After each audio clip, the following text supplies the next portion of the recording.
Comme je disais, un pour tous et tous pour un. Sûrement que vous avez une image quand je dis ça, un pour tous pour un. Les mousquetaires, oui, c'est ça, les mousquetaires. L'histoire des trois mousquetaires a été écrite par Alexandre Dumas. Alexandre Dumas, c'était un auteur français. Il était très engagé. Il y avait une idéologie, lui, derrière ça. Il n'avait comme pas juste écrit un conte comme ça, quelconque. Il n'a pas décidé, tiens, un matin, je me lève et j'écris une histoire. Il était en collaboration avec un historien même. C'est un mélange vraiment de vrai, de fictif. Il y a plein de personnages là-dedans qui ont vraiment existé. Il s'est basé sur la période des années 1600. C'est dans cette période-là qu'il a écrit l'histoire. Mais il était, comme je disais, il était engagé, puis il y avait une idéologie derrière ça. Lui, il voulait illustrer à la population, parce qu'on a souvent des auteurs qui écrivent des livres pour passer un message à la population. Il voulait illustrer que c'est l'union qui fait la force, en contradiction avec diviser pour mieux régner. Parce qu'on a souvent ça, dans le monde de la corruption, c'est comme ça que ça fonctionne, hein, on divise pour mieux régner. Mais lui, il avait, dans l'idée, l'union fait la force. Puis, c'est ça que veut dire la phrase « un pour tous et tous pour un ». C'est la base de son histoire. Si on résume un peu pour voir un peu l'illustration à travers ça, ben vous devez la connaître, là, mais je vais quand même... il y avait le cardinal Richelieu qui était le méchant.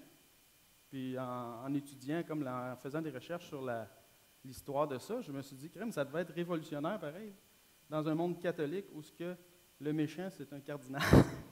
En tout cas, j'ai trouvé ça spécial.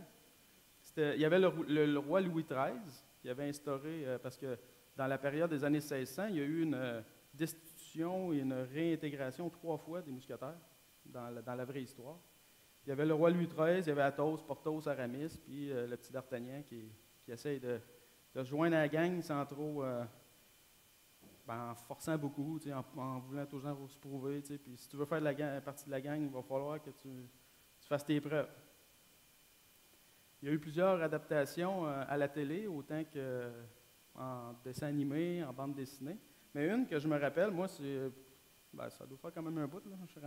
Le temps passe vite, on s'en aperçoit pas. Mais il y avait toujours une histoire où tu avais les mousquetaires, ils sont loyaux au roi, puis ils sont prêts à mourir les uns pour les autres, puis ils sont tout le temps unis, puis ils sont loyaux au coton au roi, aux loyaux, on dit loyaux. Et puis finalement, tu as comme le cardinal Richelieu qui arrive par en arrière, qui manigance tout, puis qui dit au roi, tu n'as pas besoin d'eux, ma garde est bien meilleure. Puis dans le fond, ce qu'il voulait, c'était écarter les mousquetaires du roi, parce qu'il sait que les mousquetaires sont tellement loyaux qu'ils vont toujours protéger le roi, même face aux personnes comme le cardinal qui était une personne de haute importance. Bien, eux, là, ce qui comptait le plus, c'était le roi, puis ils voulaient le protéger. Puis le méchant cardinal réussissait toujours son coup, dans les films en tout cas, pour que le roi dise « Bon, les mousquetaires, vous êtes destitués, vous ne faites plus partie de la cour royale, vous devez vous en aller, faites ce que vous voulez, mais moi, j'ai plus besoin de vous, j'ai les gardes du cardinal qui m'aident. » Fait que le un pour tous et tous pour un devenait chacun pour soi. On avait tout le temps le fameux Porthos, l'homme fort qui retournait dans les tavernes. Puis tu avais Athos, lui, il était dans la débauche, il retournait avec les femmes. Puis tu avais Aramis, qui était un ancien membre du clergé, qui retournait pour essayer d'être prêtre curé. Mais là, par chance, tu avais le petit D'Artagnan qui arrivait. Puis lui, il ne savait pas que les mousquetaires étaient devenus... qui n'étaient plus sous la cause du roi. Puis il arrivait, puis il ralliait tout ce monde-là ensemble. Puis là, lui, il leur disait, tu sais, vous avez oublié, qu'est-ce qui vous avait uni? Vous avez oublié que c'était pas juste une situation que vous aviez. Tu sais, le cœur que vous aviez face à ça, vous devriez encore l'avoir. Puis D'Artagnan réussissait à réunir tous les mousquetaires ensemble, puis contrecarrer les plans du méchant cardinal, puis ça se réunifiait ensemble. Fait que le mot d'ordre que j'aimerais dire, c'est un pour tous, tous pour un, mais dans l'idée, gardez l'idée de l'union. Tu sais, l'union fait la force, l'unité. Puis on a dans les Écritures un passage qui me tient vraiment à cœur, qui représente ça, cette unité-là. Et si vous voulez tourner avec moi dans Éphésiens 4, les versets 11 à 16. Mais ça va être affiché, mais c'est peut-être pas la même version, c'est peut-être une autre version qu'il va y avoir. Fait que vous pouvez...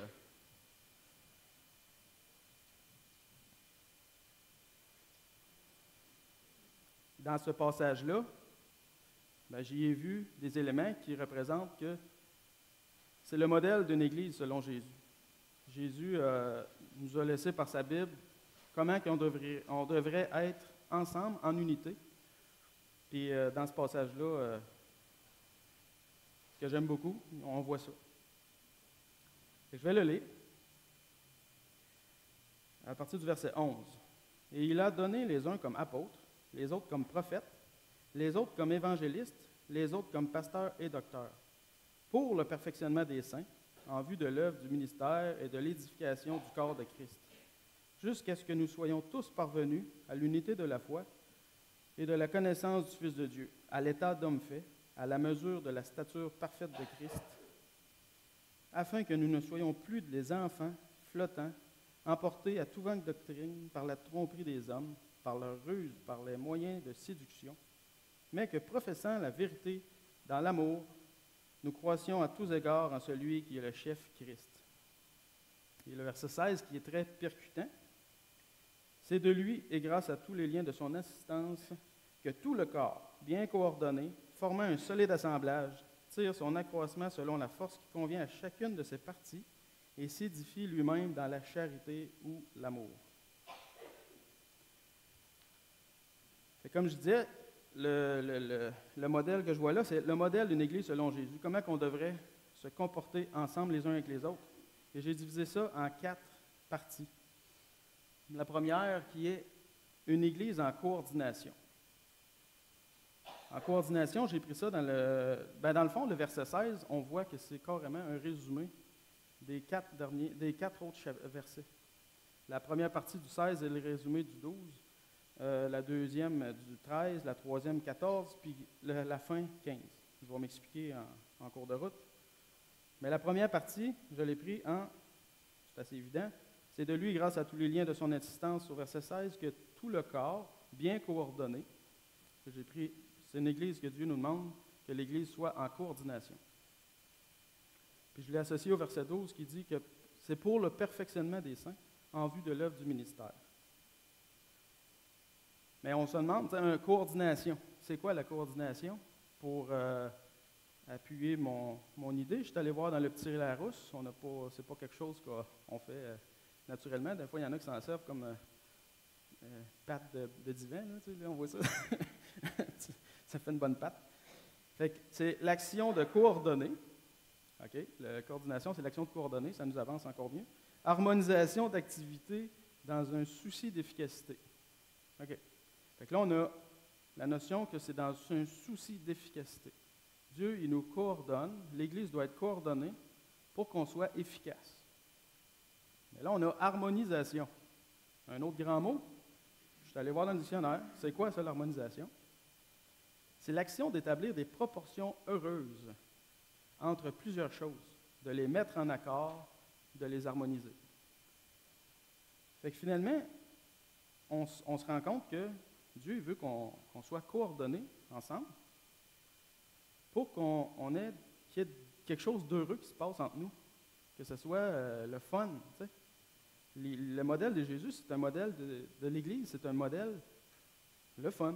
C'est pas quelque chose de plat. La coordination amène ça. Mais si je reviens à la coordination, je suis allé voir, il y a plusieurs applications là, dans le dictionnaire. Là. J'ai pris la première en haut, ça c'est la première, mais il y a quand même l'aspect du corps. Dans le texte ici, on le voit que l'Église est représentée comme un corps. Que je disais, je vais aller voir la définition de la coordination quand on pense à un corps, et ça donne l'ensemble des mécanismes nerveux assurant à chaque instant la coordination des contractions et décontractions des différents muscles du squelette. Fait que, tu sais, c'est en mouvement. Fait que l'Église est comparée au corps, comme je le disais. Fait que là, si on prend ces 3 définitions-là ensemble, j'ai comme jumelé la définition de la coordination, de l'harmonisation, l'idée du texte, puis j'ai inventé une définition, qui on pourrait dire biblique. La coordination est l'action d'établir des proportions heureuses dans l'activité de l'ensemble des croyants, assurant à chaque instant une efficacité dans l'œuvre du ministère. Ça serait pas pire. Dieu nous coordonne ensemble, mais il nous envoie aussi les apôtres, les prophètes, les évangélistes, pasteurs, docteurs. Je n'entrerai pas dans le détail, je n'entrerai pas dans le débat cessationniste ou est-ce que les dons d'apôtres, de prophètes sont arrêtés ou c'est pas ça mon but. Dites-vous que ce verset-là, je le nomme don. Don donné à l'Église pour que tout ça soit fonctionnel, tout notre corps soit harmonisé, coordonné. Et les autres critères que je donnerai par la suite. Mais avez-vous déjà pensé à ça, là, la petite définition que j'ai inventée, qu'il y en a peut-être une meilleure qui va sortir du lot, mais je me suis arrêté à celle-là, l'action d'établir des proportions heureuses dans l'activité de l'ensemble des croyants. L'Église, là, c'est pas juste, justement, le verset 11. Là. C'est tout, chacun d'entre nous ici, on a tout notre rôle à jouer. Puis il faut que ce soit le fun entre nous.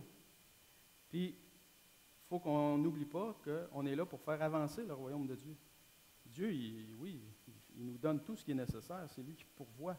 Mais on a on a notre rôle à jouer. On ne nous a pas nommés, il ne nous a pas sauvés pour qu'on s'assise sur nos steaks, là, finalement. Mais il y a des choses heureuses à nous faire réaliser. Je ne sais pas si vous avez déjà entendu, ou vous avez déjà dit peut-être, ah ben au moins là, on va se mettre d'accord qu'on n'est pas d'accord. Moi, je l'ai déjà entendu, quelqu'un me l'a déjà dit. Okay, oui, il y a des passages bibliques qui peut arriver à ça, comme quand Paul dit, sur quelques points que nous ne sommes pas d'accord, le Seigneur vous éclairera. En attendant, marchons d'un même pas. Puis là, on pourrait dire, ben, regarde, Paul il dit, on va se mettre d'accord qu'on n'est pas d'accord.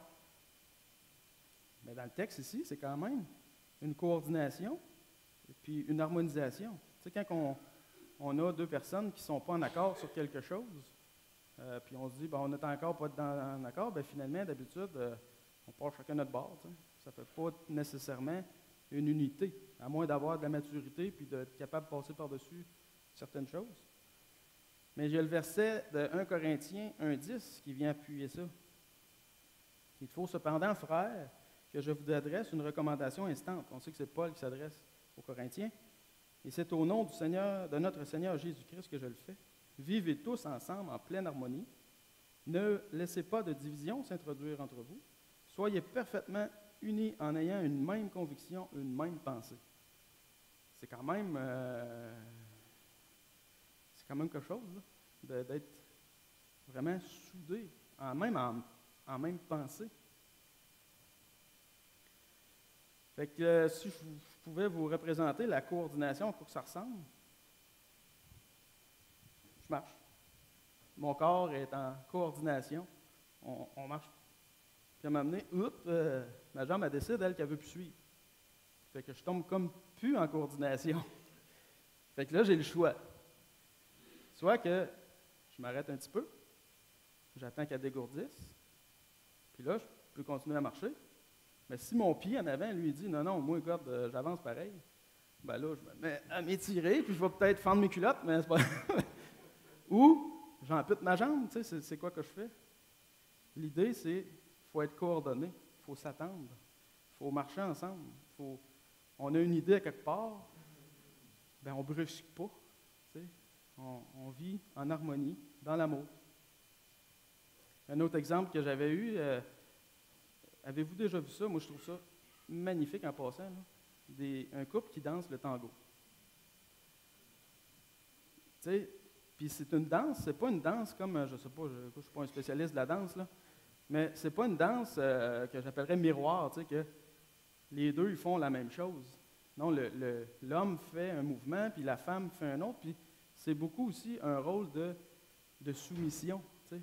Mais c'est pas de domination, mais c'est l'homme dirige le pas et la femme se soumet. Et, tu sais, là, je n'entre pas dans l'histoire homme-femme, vous en avez sûrement entendu parler hier soir en masse, pour ceux qui étaient là. Mais c'est dans l'idée d'être coordonné, mais on ne fait pas nécessairement la même chose, mais on ne se pile pas ses pieds. Puis, tu sais, on marche ensemble. Puis Jésus, en plus, il dispose les dons dans l'Église pour que ça fonctionne.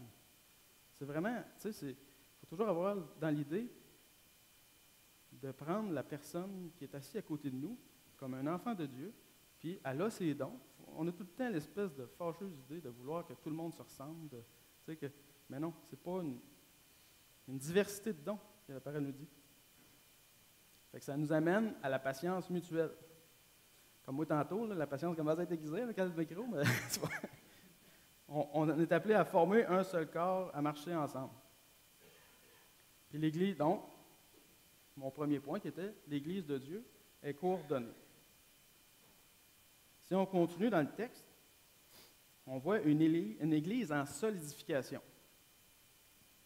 J'ai pris ça dans le verset 16, toujours.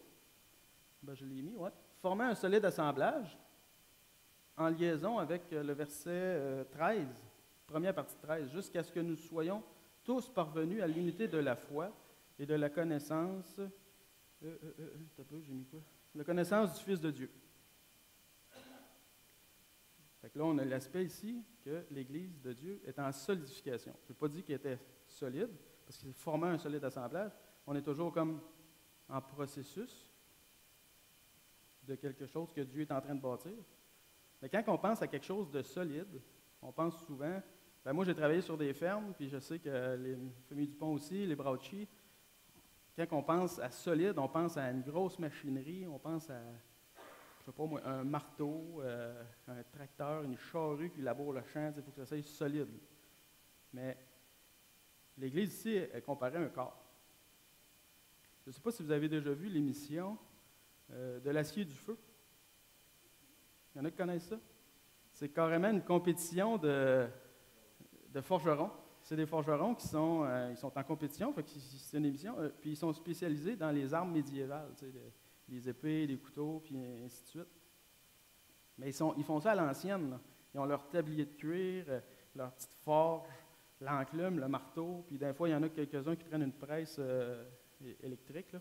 Mais l'idée ici, c'est que c'est du solide, là. C'est le marteau là, qui fesse sur le métal, puis il forge tout ça, puis plus loin dans l'émission, ils viennent à un bout où parce qu'il faut qu'il y ait un gagnant, c'est une compétition, il y a un test de solidité.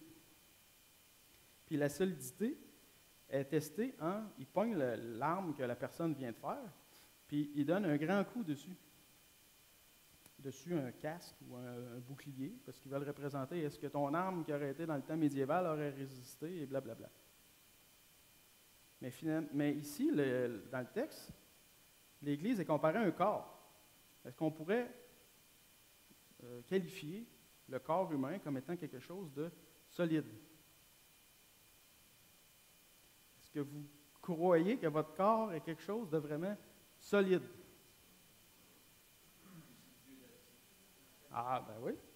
Dans quel sens? Ben, mettons que tu es plus solide que le marteau. Si on te met sur un enclume puis on te pioche, c'est lequel qui va résister? Une image un peu dégueulasse, mais bon.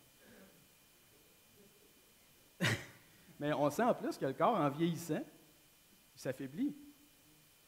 Tu sais, j'ai juste 36 ans, je vais avoir 37, mais je suis pris avec l'arthrose, puis des fois, il me semble que je me mettrais de l'huile dans quelque part. Quand tu te lèves et ça grince, là, c'est pas drôle. La vue baisse, tu sais. Mais ici, dans le texte, le fait qu'on est comparé à un corps représente, oui, on est faible, puis Dieu vient nous solidifier ensemble. Mais c'est quand même l'idée qu'on est un corps, il y a une diversité.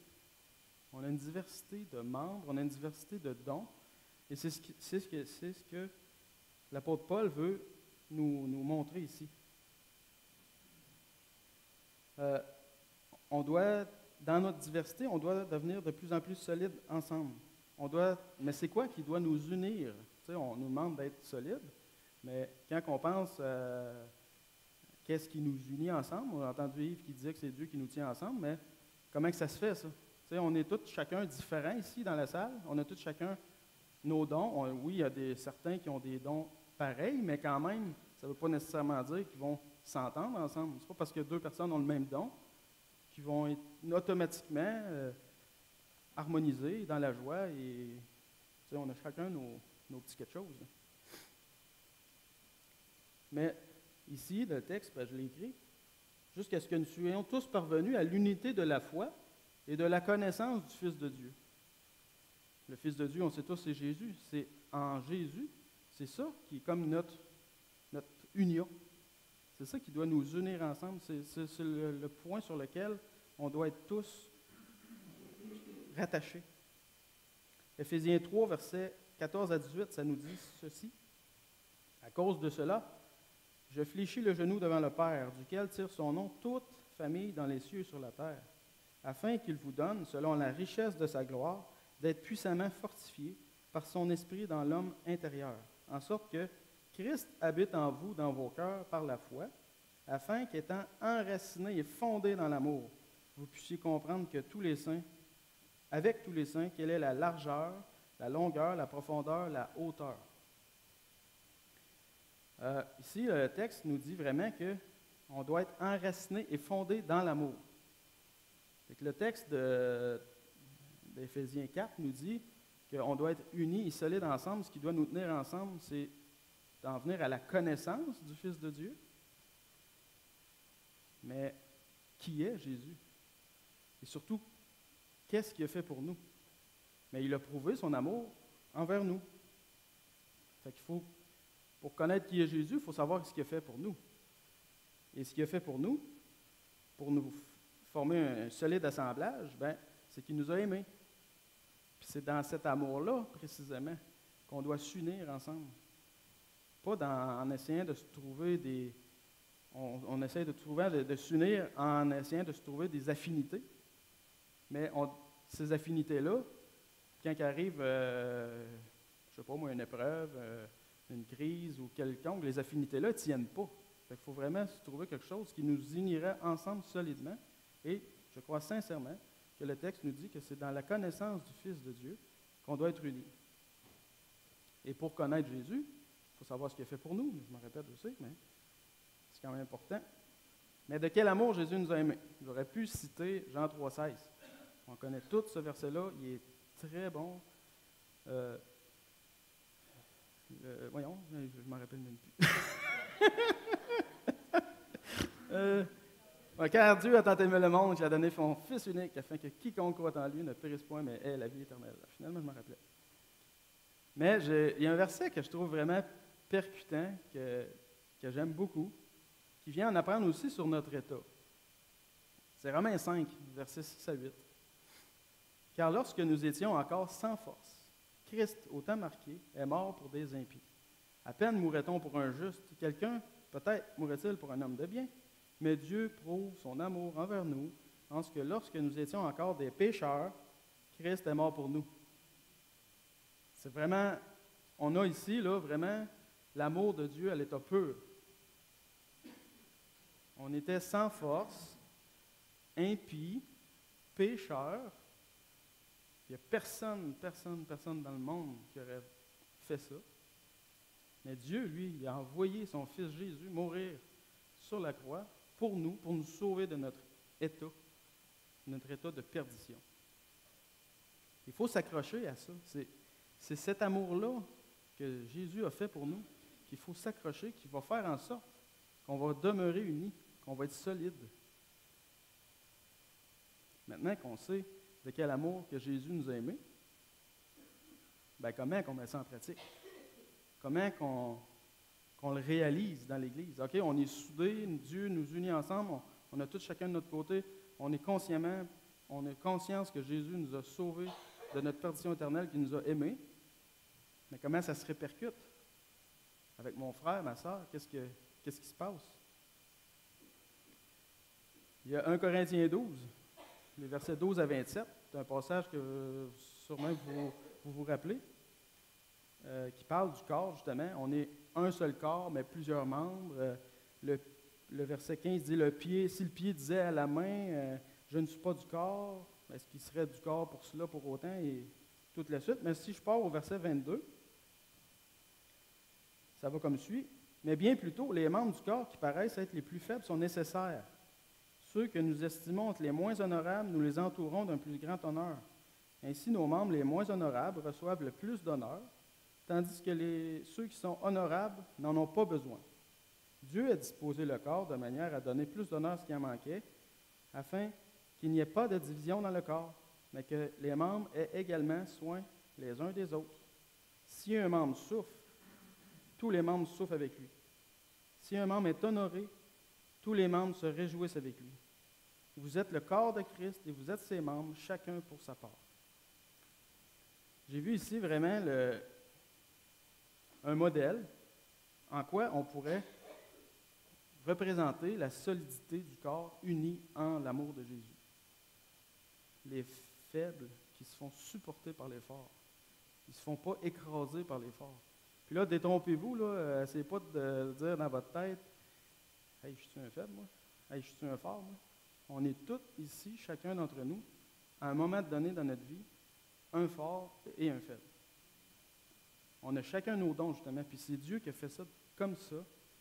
Il a disposé le corps de manière à ce que tantôt, on a besoin d'une partie, tantôt, cette partie-là aura besoin de moi, et ainsi de suite. Puis c'est comme ça qu'on va devenir solide.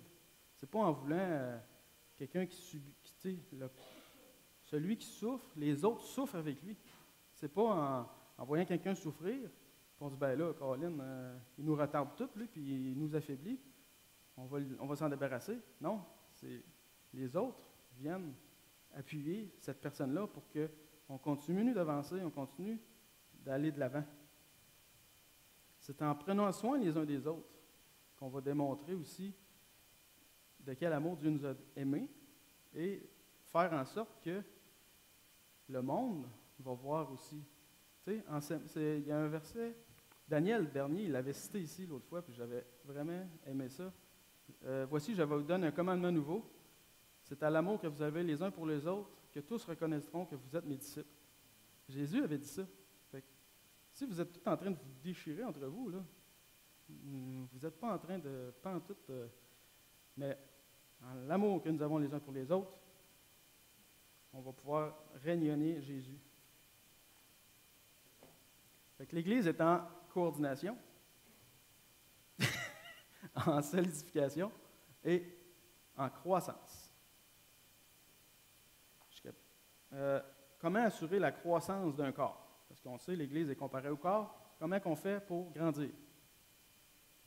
On voit avec...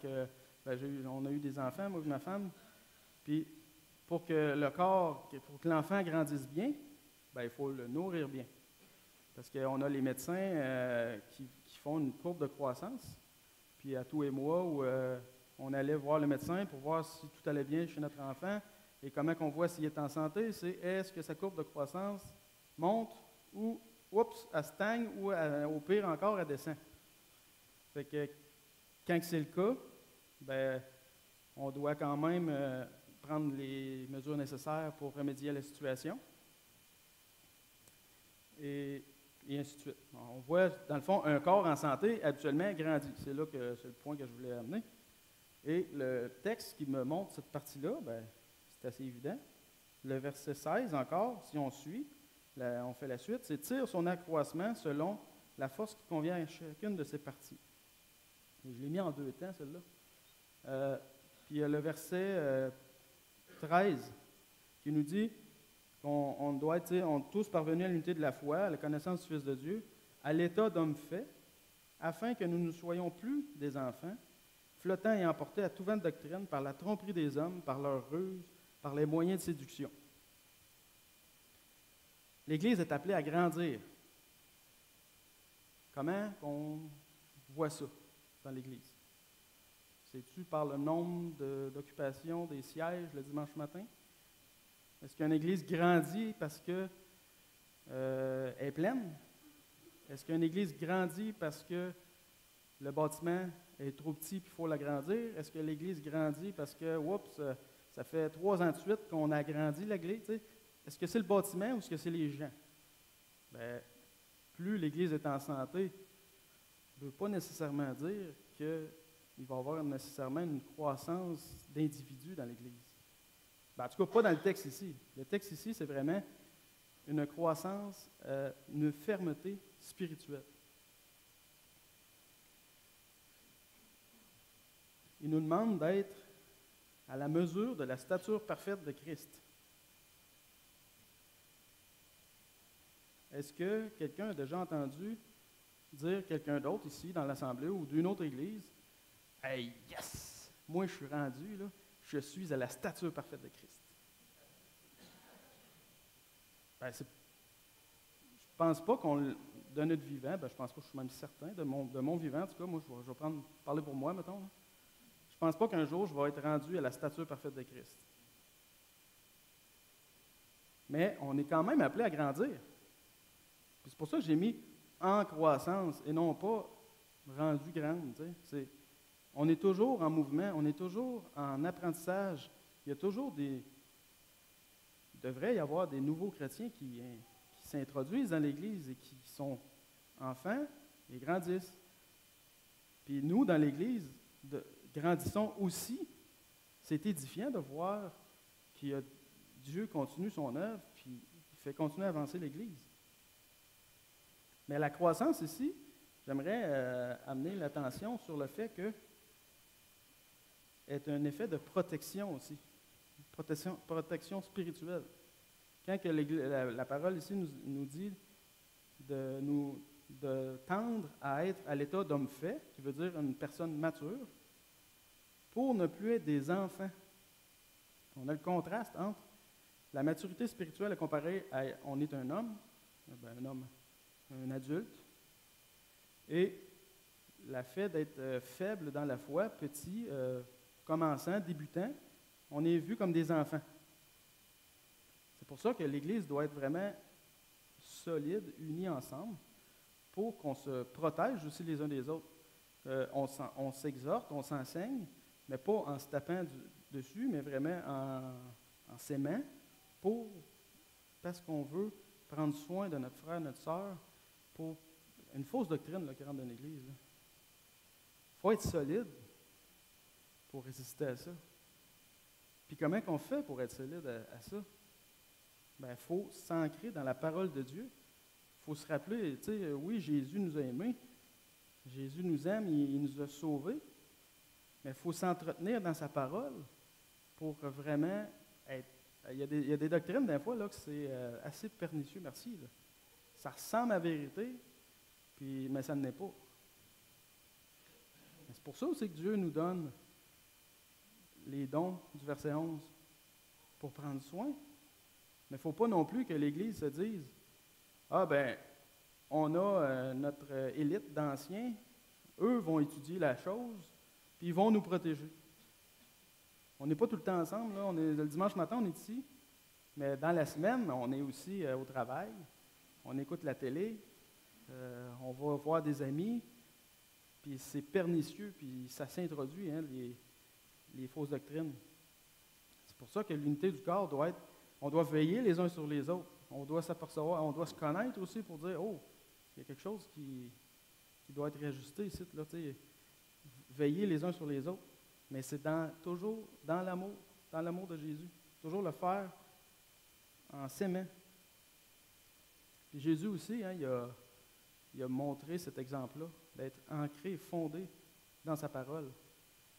Quand il a été tenté dans le désert, Satan il a essayé de l'avoir par la bédaine. Tu as faim? Ben, prends ces roches-là puis change-les en pain. Mais Jésus, c'est par quoi qu'il a répondu? Par la parole. Puis en plus, il a dit, l'homme ne vivra pas de pain seulement, mais de toute parole qui sort de la bouche de Dieu. Puis c'est la Bible. Dieu, Jésus, il était la parole lui-même, la parole faite chair, comme dans le premier chapitre de Jean, on voit. C'est vraiment important de prendre du temps, méditer, lire sa parole, s'ancrer dans la parole pour être ferme dans la parole, pour éviter de tomber dans les fausses doctrines et ainsi de suite, pour tendre à la stature de Christ. La doctrine fondée dans l'amour de Jésus, unis. C'est vraiment quelque chose de... J'aimerais comme faire une parenthèse. On entend des fois la doctrine divise. Tu sais, les gens se chicanent sur les doctrines puis ils se divisent.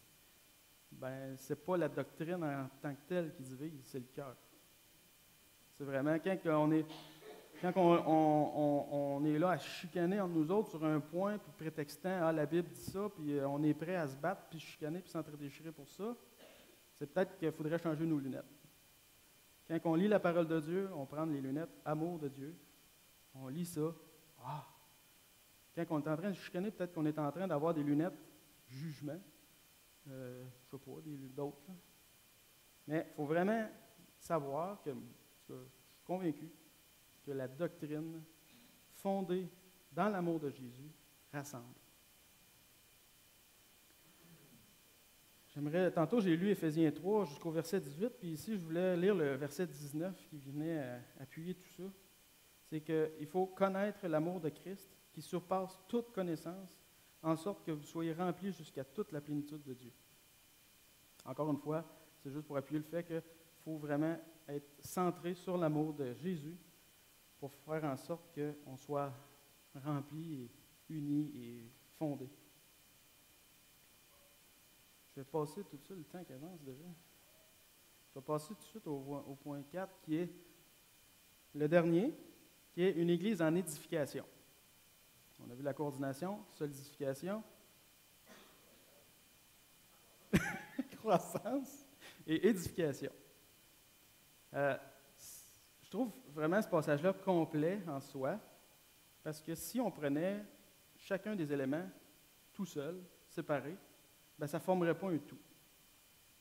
Si on prend la coordination sans la solidification, ben, ça risque de se briser. Si on a la coordination sans la croissance, ben, on fait du surplace. Puis, si on a la solidification sans croissance, ben, ça a bien beau être bien solide puis ça ne grandit pas, mais ça va finir par mourir.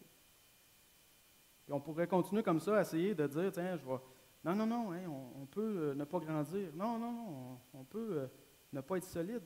Non, on peut être pas coordonné, puis ça va marcher. Non, ça ne marche pas. Puis l'édification est comme la clé, est comme la caractéristique qui vient tout unir ça ensemble. C'est comme le gauge, le barème, si on veut. C'est ça qui va nous aider à savoir si on est le modèle de l'Église selon Jésus. Parce qu'on aurait beau être coordonné, solide et en croissance, mais si on ne s'édifie pas, ça se peut qu'on grandisse croche ou on grandisse par en bas. Fait que l'édification, c'est toujours dans l'aspect d'un édifice. On monte en édifice, on ne veut pas ressembler à une tour de Pise.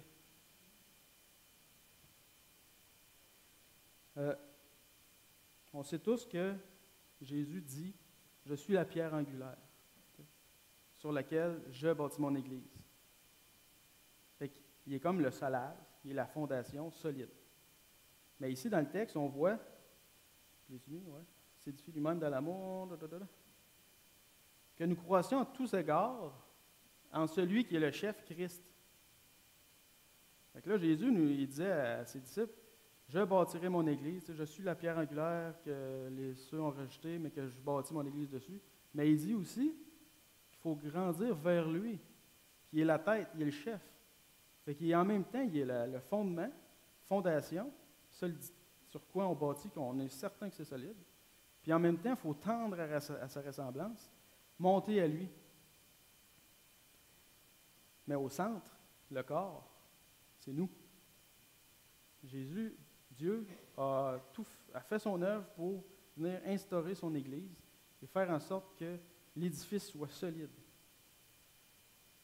Éphésiens 2 nous dit « Vous avez été édifiés sur le fondement des apôtres et prophètes, Jésus-Christ lui-même étant la pierre angulaire. C'est en lui que tout l'édifice bien coordonné s'élève pour être un temple saint dans le Seigneur.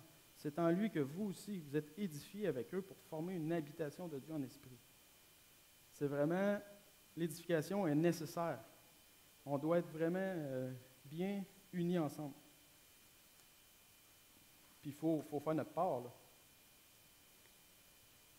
Imaginez-vous que vous receviez un téléphone, qu'on reçoit. On est tous ensemble, on est une gang, on reçoit un téléphone, puis là, il y a un quincaillier qui nous appelle, puis dit « J'ai un projet pour vous autres ». Le quincaillier, on arrive là, puis c'est une quincaillerie spéciale. Tout est gratuit. On peut prendre ce qu'on veut, mais c'est quand même le quincaillier qui nous a appelés, puis il y a un projet pour nous autres. Puis il nous dit « Voici, là, j'ai les plans, c'est prêt, voici ce que vous devez construire. Les matériaux sont là, sont tous pactés en bundle, bien facile à assembler. Puis tout est là. Là, on rassemble tout ça. On se dit, on a un beau projet. Puis on vient pour partir. Puis attendez. Il nous donne une liste. On rouvre cette liste-là. C'est les noms de chacun d'entre nous avec la tâche associée à côté. Fait que là, Colin, c'est facile. On sait tout qui doit faire quoi. Puis les matériaux sont là, les plans sont prêts. On arrive sur le chantier. Mais on connaît tout comment le cœur de l'homme est. Hein? Est-ce qu'on pense vraiment qu'on va accepter? Hey, moi, là, il m'a mis sur le balai. Hey, moi, je voulais, je sais pas, moi, je voulais être sur la fondation, sur le solage, puis je suis sur le balai. Ou un autre dit, moi, il y en a qui sont contents aussi. Je dis, yes, sir, moi, je suis bien content de faire ça. Mais c'est l'idée de, on a un projet, Dieu nous a donné chacun nos dons. Il faut les faire. Tu sais, dans Romains 12, ça nous dit, mettons, que celui qui a le don d'enseignement enseigne, que celui qui a le don de service serve. Il faut faire chacun notre partie, il faut faire chacun notre part. Puis on a tous chacun reçu selon ce que Dieu nous a donné. On a tous un rôle à jouer.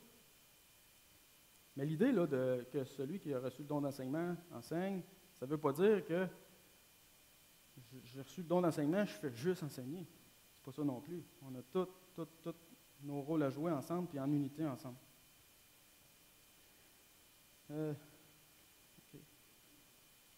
Je regarde l'heure passer. Vous voyez l'édification, vous voyez un peu où je veux en venir avec ça. Il faut vraiment s'assembler puis monter en une tour solide. On va passer à la conclusion. La conclusion, c'est vraiment l'Église de Dieu. Et le texte qu'on a vu, que j'ai voulu vous exposer ce matin, que je crois sincèrement que c'est un modèle à suivre. Il faut y mettre du sien. Il faut vraiment s'accrocher à ça. Tu sais, l'introduction, je vous ai mis l'histoire des mousquetaires, où ce que le roi, il destituait les mousquetaires, puis, tiens, ils devenaient tous désunis, puis éparses un peu, c'était là, puis l'unité n'existait plus. Mais je veux quand même mettre l'emphase sur le fait que Jésus, lui, ne nous abandonnera pas. Il est le roi qui nous a unis ensemble, puis il ne nous abandonnera pas, il ne nous laissera pas tomber. On a entendu le verset souvent qui a été lu, mais j'aime juste le relire, car j'ai l'assurance que ni la mort, ni la vie, ni les anges, ni les dominations, ni les choses présentes, ni les choses à venir, ni les puissances, la hauteur, la profondeur, aucune autre créature ne pourra nous séparer de l'amour de Dieu manifesté en Jésus-Christ notre Seigneur. On a vraiment un grand roi. On a un grand Dieu qui nous unit ensemble. Puis, d'autres passages nous disent, marchons donc d'une manière digne de l'appel que nous avons reçu. Puis je suis content de voir, avec hier, la réunion, puis tous les commentaires que j'ai eus ce matin, je suis content de voir qu'il y a une unité dans l'Église ici. Puis c'est beau à voir, puis c'est le fun à voir. Avec les gens de Plessisville, Valère et Sonia, Daniel qui n'est pas là, mais j'ai vu ça, la réconciliation, tu sais, c'est quelque chose de beau à voir, c'est édifiant. Puis, comme j'avais fait à ma première prédication, je vous avais mis une belle image pour comme illustrer la fin. Puis j'aimerais ça, vous présenter ça, comme pour venir tout mettre une image sur toute l'unité. Ça, je ne sais pas si vous savez c'est quoi, peut-être Joël sait. Mais c'est en Espagne que ça se passe. Ça s'appelle un castel. Castel, peut-être je prononce mal, Joël, mais ça veut dire château en catalan. Ben, castel en anglais, c'est ça, mais c'est pas de la même manière. Là, moi, je l'ai sur ma feuille. Mais ça, c'est une tour humaine. C'est une activité qu'ils font en Espagne. Je trouve qu'elle représente vraiment bien ce que doit être une église. Puis en plus, ils ont leur devise à eux. La devise est de la force, de l'équilibre, du courage et du bon sens. Je trouve ça spécial, ça ressemblait un peu aux caractéristiques que j'avais vues dans le texte. Mais c'est qu'en haut, celui qui vient terminer la tour, c'est un enfant. Puis tu as tous les autres, tu sais, eux autres doivent tous être en coordination, en solidification, pour que la croissance arrive et que l'édification soit vraiment terminée. Quand l'enfant en haut, là, c'est pas juste qu'il arrive en haut et yes sir, la tour est finie. Non, il faut qu'il lève les bras. Imaginez-vous, tu es en haut de là, tu as les deux pieds sur, je sais pas, la tête de l'autre. Puis il faut que tu lèves les bras, tu ne tiens plus. Il faut qu'il fasse confiance au reste de la gang. Il faut que pendant que lui monte, les autres en bas, peut-être qu'ils sont rendus fatigués. Mais ils tiennent bon. Puis c'est vraiment solide, en croissance, coordonné. Parce que s'il y en a un qui décide d'un bord, qui lâche, mais la tour tombe. Mais avant, lui, peut-être qu'il est fatigué, il donne un coup de coude à l'autre. Hey, mets donc un petit peu plus de gaz, toi, parce que moi, je suis fatigué. Et je trouvais que ça représentait bien toute l'idée de ce à quoi doit ressembler une église. Des gens qui s'aiment, qui s'aident, qui sont unis dans l'amour.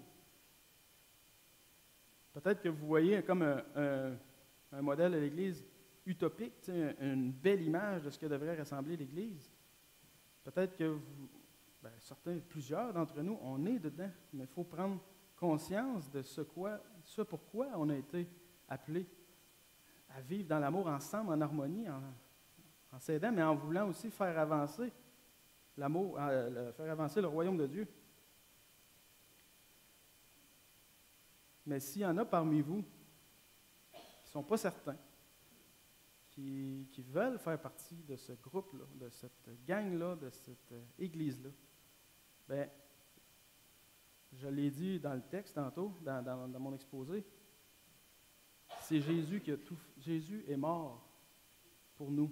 Il faut reconnaître qu'on est pécheurs, que Jésus a tout payé, qu'il a tout fait. Puis maintenant, on s'agenouille devant lui, on lui demande de nous pardonner nos fautes. On lui dit qu'on a besoin de lui, que sans lui, on ne peut rien faire. Puis c'est sûr qu'il va y avoir une place pour nous, à quelque part dans cette tour-là. Merci beaucoup.